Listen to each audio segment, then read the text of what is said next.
بينوا هذه كارثة. رامي عيسى كيف بدينا معه؟ بدأ يناظر ويحمل السنة ما ليس منها حقيقة. أنا ليش يعني تكلمت في مقطع سابق وقلت رامي عيسى كذاب؟ لأنه تواصل معي على الفيسبوك بحساب على أنه من حساب الشيعة، كيف الحال ومدري ايش، وتكلم معي، ثم اتصل قلت له اتصل، ما اتصل، ثم وجدت له كذا اتصال في الماسنجر ما رديت عليها. تفاجأت انه اليوم الثاني مغرد في تويتر انه ناصحني وتكلم معي واني تكبرت ولم اسمع. هذه كذبة صريحة. لست أنت أول واحد يكذب عليه في الاتصالات، فهذا المهرج يصنع لنفسه انتصارات وهمية، يتصل على مشايخ الشيعة الغير متخصصين أو في آخر ساعات الليل ويطرح عليهم أسئلة، وإذا دعسوه يتلاعب في الاتصالات ويقول هرب هرب، والقطيع تصفق كالعادة.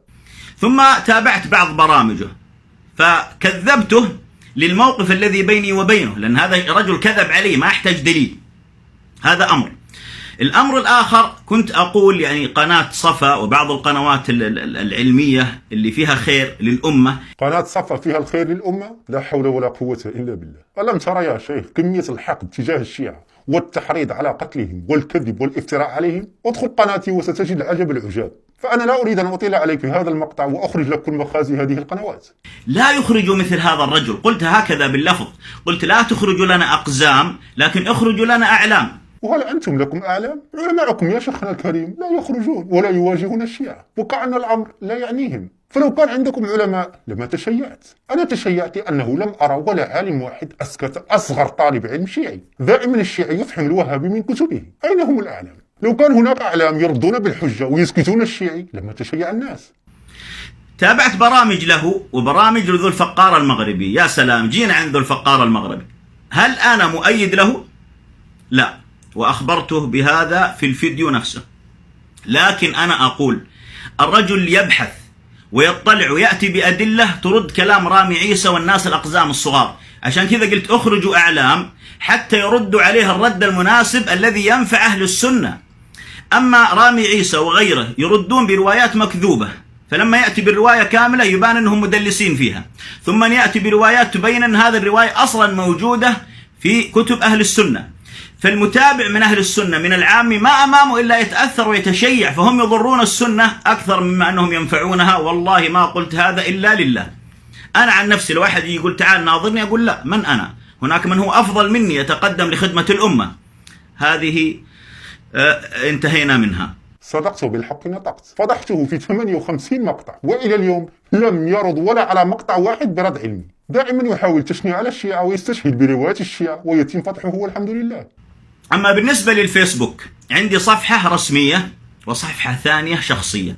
عندي محبين إبراهيم الشيخي وبدري مين وكذا صفحة، هذه ليس لي بها علاقة. أما بالنسبة للتعليق اللي قلت لها البنت الذي يقول أنها اهتدت وأنا قلت لها تركت من الحق وأتيت إلى الكذب، أنا أقصد تركت المشايخ الصادقين وأتيت عند رامي عيسى الكذاب. ما كنت أقصد أنك تركت السنة وأتيت للتشيع هو الحق. هذا مطلوب أن يفقه الإنسان أنا كيف أتكلم مع هذا الرجل حتى لا يحملني ويكذب علي ما لم أقل ولم أتبنى من عقيدة أو من منهج. نيجي مثلا عند الشيعة معهم الحق والكتاب والسنة، وأما النواصب وبني أمية وسلفية آخر الزمان، هذا تعليق صدر مني. يقول أن مذهب شخص اسمه عمر قال له كيف تقول أن مذهب أهل السنة مذهب كذب والشيعة مذهب حق؟ فرد عليه بهذا الرد. شاهدوا رده. قال له عمر والله يا أخي الشيعة هم الذين معهم الحق والقرآن والسنة، وأما أتباع بني أمية وابن تيمية والسلفية الموجودة الآن كذب وتدليس، كذب وتدليس. فأهل السنة الآن كذب وتدليس ونحن الآن على منهج بني أمية. لكن لو ناقشتني فيه لفقهت ماذا أقصد. أول شيء كل من يحب النبي صلى الله عليه وآله وسلم ويتولى آل البيت ويتولى الصحابة ولا يفرق بين الأنبياء ولا الصحابة وآل البيت، هذا تقدر تقول عنه سني من حيث الاتباع، وشيعي من حيث أنه من شيعة آل البيت ومن شيعة الصحابة ومن شيعة النبي عليه الصلاة والسلام كما ذكرنا، وإن من شيعته لإبراهيم. هذا معنى لغوي ومعنى شرعي واضح. أنا قصدت أن هناك روافض وهناك نواصب، والحق في الوسطية، أننا نحب آل البيت ونقدر لهم قدرهم، لا نكون كالنواصب، وكذلك نحب الصحابة. ممكن ننتقد يعني بعض الصحابة ممكن ينتقد، مثل معاوية مثلا ممكن ينتقد، وكثير من العلماء كالنسائي وغيره من علماء السنة صرحوا ببعض الانتقاد. يمكن ينتقد لمنهجه، ممكن ينتقد لتوليته ليزيد وهو غير أهل لها إلى غيرها. ما يعني يقف طالب العلم كثيرا عند هذه المسألة، لكن أنه يقدح أنني ليس من أهل السنة. وأنا أقول هذا الرجل خطر ورب الكعبة. هذا الرجل حينما يتصل به الناس على هذا الرقم اللي واضعه على أساس أنه راقي ويدعوهم للتشيع، لكن أنه يقدح أنني ليس من أهل السنة، وأنني أدعي أني راقي شرعي، والذين يتصلون علي أتكلم معهم عن التشيع، كذب والله. ما يستطيع هو ولا غيره أن يثبت أنني في مجلس تكلمت عن التشيع أو في مكالمة. يسألوني ناس عن فضل آل البيت، ويمكن هؤلاء اللي يسألوني يكونون كذلك مدلسين مثل رامي عيسى. يمكن يسألك أحد من الشيعة حتى يأخذ منك كلام يستدل به على من؟ على أهل السنة، لأن الخصام قائم. أو يسألك أحد من أهل السنة يريد يمسك عليك زلة، لأنهم بعضهم يتصل عليك يسألك عن فضل آل البيت وعن فضل علي رضي الله عنه. نريد أن نثبت لأهل المملكة الآن رفض وتشيع هذا الرجل وأنه على دين السبائية. نسمع الآن بعض هذه التسريبات. ما فهمت عليك، تبغى كذا الدليل؟ يعني يقول الله تعالى يا محمد ولي علي بعدك مثلا؟ ما في.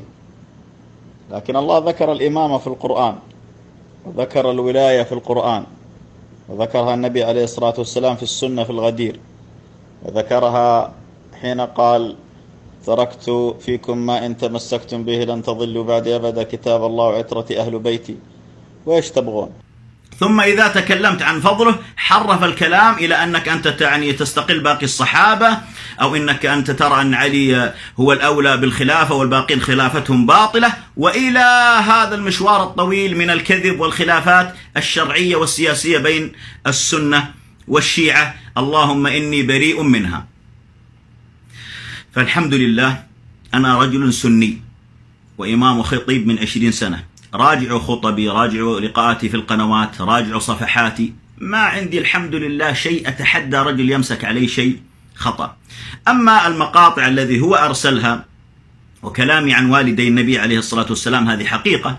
أنا لا أرى أن والدي النبي عليه الصلاة والسلام في النار. هل هذا رأيي فقط؟ لا. قبل فترة تكلم عنه الشيخ المغامسي، تكلم عنه الشيخ محمد الشنقيطي صاحب أضواء البيان، تكلم عنه العلماء القدامى كثيرا. وحتى الرأي في أبو طالب والتوقف عنده والنظر في الروايات سبقنا فيها كثير، مثل صاحب أسنى المطالب في إيمان أبي طالب وغيرها من القضايا التي لا يقف عندها طالب العلم.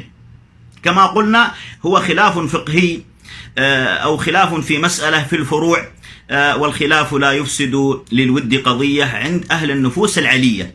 أما الذي يريد أن يظهر نفسه ويعني ينتقد الآخرين ويتتبع الزلات، هذه الناس الذين يعيشون بعين الذبابة، ينظرون فقط إلى الأخطاء. نحن ولله الحمد بعين النحلة، نرى إن شاء الله المسلمين كلهم على خير. إذا رأينا باطل ولله الحمد نرده. أي إنسان يريد يسألني، أي إنسان يريد يلتقي بي، أي إنسان يريد أن يتأكد من منهج العلمي، صدري مفتوح وباب بيتي مفتوح، والإنستغرام موجود والسناب موجود، وكذلك جوالي في الواتساب موجود. أرحب بالجميع وأحترم الجميع، لكن الذي يحترمنا نضاعف له الاحترام، والذي لا يحترمنا لا حاجة لنا في التعامل معه. وأنا هذا منهج، من يحترم أحترمه، ومن لا يحترم أدعس على رأسه كي يعرف حجمه. لأن هؤلاء لا يعرفون لغة الاحترام، لا يعرفون بالتي هي أحسن، بل يعرفون بالتي هي أخشن. أنا رجل سني ولا أؤيد ذا الفقار المغربي، وبينت أنني أخالفه، ولكن حقيقة الرجل بحثه أفضل منهم. ورأي شخصي أنه نريد ناس أقوياء أعلام يردون. لا يأتيني كرامي عيسى مسكين تتبعنا وجدنا أخطاء كثيرة، ينقل حتى من كتب السنة خطأ، ينقل من كتب الشيعة خطأ. طيب أنت كذا تسبب لنا